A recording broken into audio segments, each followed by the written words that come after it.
Shalom. I want to give all the glory and praise to Yahweh, Bahashem, Yahweh Shah, Bahashem, Rakah, Kwadash, the double apostles, the elders, and the bishops of the great millstone. Shalom to whole food which are the remnant of the Israelites and the Israelite foreigners that don't look like they're Israelites, but they are Israelites. Shalom. Salakia. For that nose allergies. Don't have no title right now. I'm get straight to precept though. Well, I'm gonna be in a good news translation today. GNT. And I'm gonna be in Ben Sirah, which is Ecclesiasticus, chapter 12. And start at verse 10. Roughly, basically saying the same thing for ain't roughly. Basically is saying the same thing. You can follow along in Good News Translation, or if you want, you can follow along in the King James. Doesn't matter. But I'm gonna just get straight to it though. Ben Sirah, chapter 12, verse 10. Never trust an enemy. His wickedness is as destructive as rust. We all should know how destructive rust is and what rust can do to materials, to metal, stuff like that. And then when you're saying never trust the enemy, you gotta keep in mind, we all know that the enemy is the wicked. Keep in mind, Slav. We all know that the wicked in 2/3 is the enemy, basically. But some of us forget that, you gotta remember, including the ones that's not following after Yahweh by some Yahweh Shah. Remember, the 2/3 is the 2/3 of Israel. Remember how you say the wicked is Esau. But you gotta keep in mind, there are also wicked nations that's out here. He ain't gonna wipe out all nations. He said he can wipe out the Edomites, though. So keep in mind, the real enemies is whoever's not following after Yahweh by Hashem Yahweh Shah sincerity. Plain and simple. If they're not following Yahweh by Hashem Yahweh Shah, by Hashem, Rakah, Kodash, and sincerity, underneath the great millstone, in sincerity, because they letting everybody know what's going on. The Lord put the spirit on them apostles and elders in there. Sincerity, just put the word out, let them know what's going on. If they're not sincerely following after them, in that order, after the Lord, you know what I'm saying? Basically, they are an enemy towards us. If they are not following after Yahweh, Hashem Yahweh Shah, in the order how he got it set up right now on earth, they are your enemy. And what he said, never trust an enemy. His wickedness is as destructive as rust. And you know how rust will eat up shit. Rust will eat some shit up. And it's like it never was there. Alright now. Verse 11. Watch out and be on guard against him, even if he acts even so humble. He is like a metal mirror that rushes away if you don't keep it polished.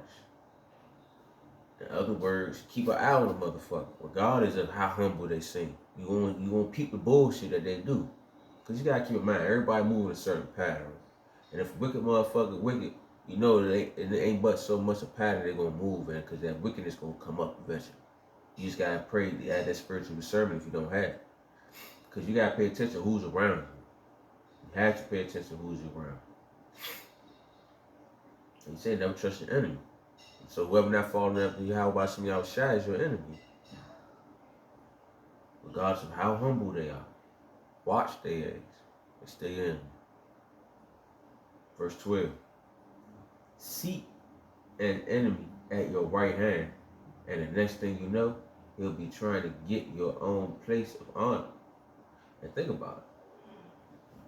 When a motherfucker that ain't following after Yahweh by some Yahweh sincerely, what they do is take away your honor from them. They think they're gonna get it, but they're not gonna get it for real. But at the same time, they take away that respect that you have, because one, you still just hanging with them. You hanging with them still. You still sitting with these motherfuckers. You still mingling with them, conversating with them. Eventually, they're gonna take your shit from you, and the Lord ain't gonna deal with you, basically. That's why the Lord said, don't trust them, don't deal with them, stay away from them. If they are not sincerely following after Yahweh by Shem Yahushua by Hashem Rakah Kodash, do not be around them. Give their ass that long spoon, keep it moving. If you want to hang out being around them, man, you better find a time frame, make up if you have to, my bad, Shalak. If you have to be around these people, whatever, better make up some type of time frame or some type of excuse or something, pray to the Lord, give them some type of, give you an idea of what you need to do to get the fuck away from their ass. Because, man, this shit's getting real now. Let me read it over, though. Verse 12, in the Good News Translation. Seek an enemy at your right hand, and the next thing you know, he'll be trying to get your own place of honor. Put him next to you, and he will overthrow you. Then you will realize the truth of my words, and be stung with regret when you remember them. Because it's like the Lord been telling us throughout the whole book. Separate yourself from these people. Don't deal with the people. They're not following after him. Don't deal with them. Separate from them. Because you will get caught up with their bullshit at the end of the day. Let me go ahead and go to it right in the Good News Translation too. Ecclesiasticus. Well, Shalaka. Ben Sirach chapter 7. Verse 16. It says, don't join up with a crowd of sinners. It's basically an enemy. Ones that like to do iniquity. Ones that like to continue to sin, non-stop. Now they try to acknowledge what they're doing wrong, try to do right. What the Lord said, don't join up with a crowd of sinners. Remember that the Lord punishment is sure to come. Remember, he's going to fuck them up. Our enemies, the ones that don't want to follow after Yahweh Shem Yahushua, he want to put their foot in there. He gonna put his foot in their ass. Salaki, talking too fast. Cause he ain't got time to be dealing with that. In verse 17 right here, they do say it a little different. Different, ain't gonna say that. For real, because I'm about to read it though real quick. It says, be very humble, because the decay of death awaits us all.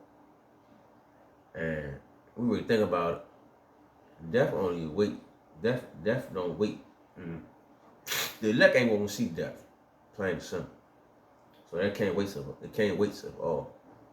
And at the same time, in the KJV it says, humble thyself greatly, because the vengeance of the Lord, because the vengeance of the ungodly is fire and worms. It says the ungodly. It's basically the ones. Matter of fact, let's just go ahead and go to it real quick for edification purpose. Just in case anybody new here. Slocky too, man. I know stuff like a motherfucker.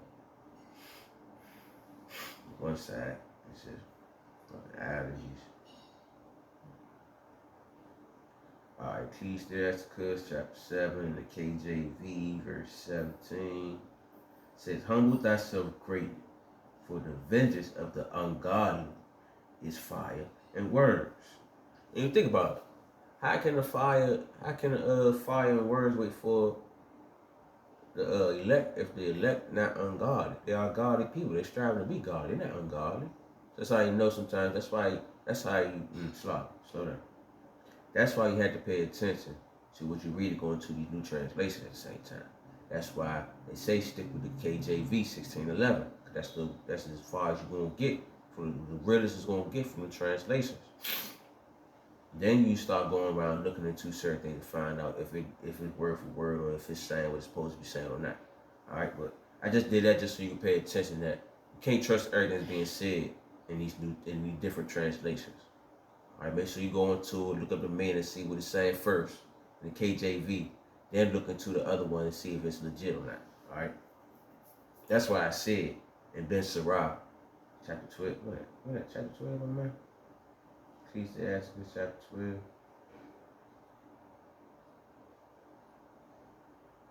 Hold on. Yeah. Chapter 12. That's what I was at. Yeah. It's a lot. That's why I said it was legit what I'm reading right there, because I looked into it already just to make sure. That's basically saying the same thing. All right, now. It's like I'm saying, the Lord said right here, Ecclesiasticus, in the Sirach, chapter 12, verse 12. It says, seek enemy at your right hand, and next thing you know, you'll be trying to get your own place of honor. Put him next to you, and he will overthrow you, and you'll realize the truth of my word and be stung and with regret. And it's like, with regret when you remember them. Basically, why I said separate from the ass. That's why I read Ecclesiasticus. Sirach, chapter 7. Alright. So basically separate from the ass. Don't deal with the enemies. Alright. We have enemies out here. Okay. So if they're not following after Yahweh Shem Yahushua, they are your enemy. Okay. Verse 13. Nobody feels sorry for snake charmers or wild animal tamers who get bitten. Do you? No.